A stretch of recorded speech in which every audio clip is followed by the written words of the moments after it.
आज की मौजूदा सरकार अपना मैनिफेस्टो नहीं पूरा कर पा रही है।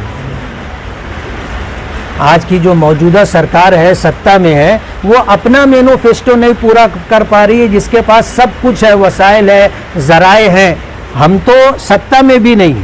हम जिस पार्टी से ताल्लुक़ रखते हैं, उस पार्टी के ताल्लुक़ से किस तरह की बात कही जाती है आप समझ सकते हो। हम तो इस बात की पूरी कोशिश कर रहे हैं कि हम अपने मैनिफेस्टो के मुताबिक ज़्यादातर काम करके दे दें, और अल्हम्दुलिल्लाह हमारी कोशिशों से हमें इतना फंड मिला है कि आज हमारे हाथ में तकरीबन 32 करोड़ रुपए का फंड है, और मज़ीद 30 करोड़ रुपए का फंड इंशाअल्लाह मिलेगा। और हमारी कोशिश ये होगी कि इलेक्शन से पहले उसका वर्क ऑर्डर हो जाए, ताकि काम करने के लिए कोई रुकावट ना रहे। बात यह है कि जहाँ दो बर्तन होते हैं आपस में टकराते हैं। कोई ऐसी पार्टी हिंदुस्तान भर में आपको छोटी बड़ी नहीं मिलेगी जिसमें कुछ आपस में इस तरह की बातचीत ना हो। तो ये कोई ऐसा मुद्दा नहीं है जिसकी वजह से हमको आगे इलेक्शन में किसी तरह की दिक्कत आए।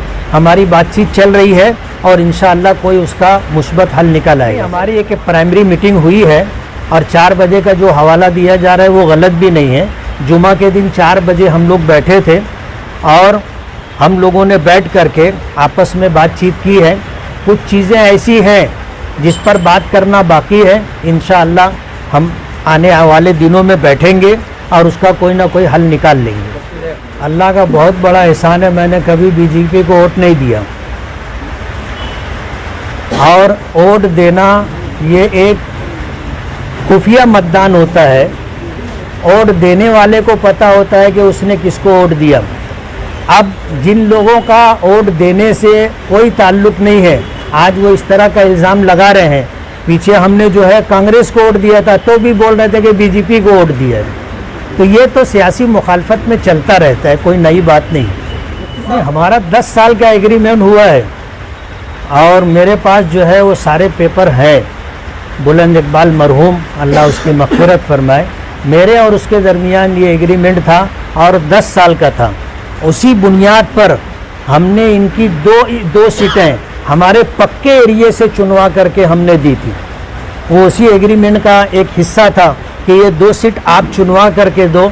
बदकिस्मती से ऐसा होता है कि एक सीट चुन करके आती, भाई चुन करके आता है, बहन हार जाती है। बहन चुन करके आता है, बहन चुन के आती है, भाई हार जाता है। तो दोनों सीट चुन करके आए। ऐसा उनके दिल में वसवसा आ गया था कि ये दोनों सीट चुन के नहीं आ सकती। तो हमने अपनी जिम्मेदारी अल्हम्दुलिल्लाह पूरी कर दी, और दोनों सीट हमने चुनवा करके दे दी। गठबंधन में दूसरी पार्टी फरीक सानी की जिम्मेदारी है कि 2024 के इलेक्शन में भी गठबंधन में जो शराइत तय हुई थी उसके मुताबिक वो काम करें। तो क्या वो धर्म नहीं निभा रहे गठबंधन का जो फरीक सानी है? ये तो आने वाला 24 अक्टूबर में पता चलेगा कि वो अपना धर्म निभा रहे हैं कि नहीं निभा रहे हैं।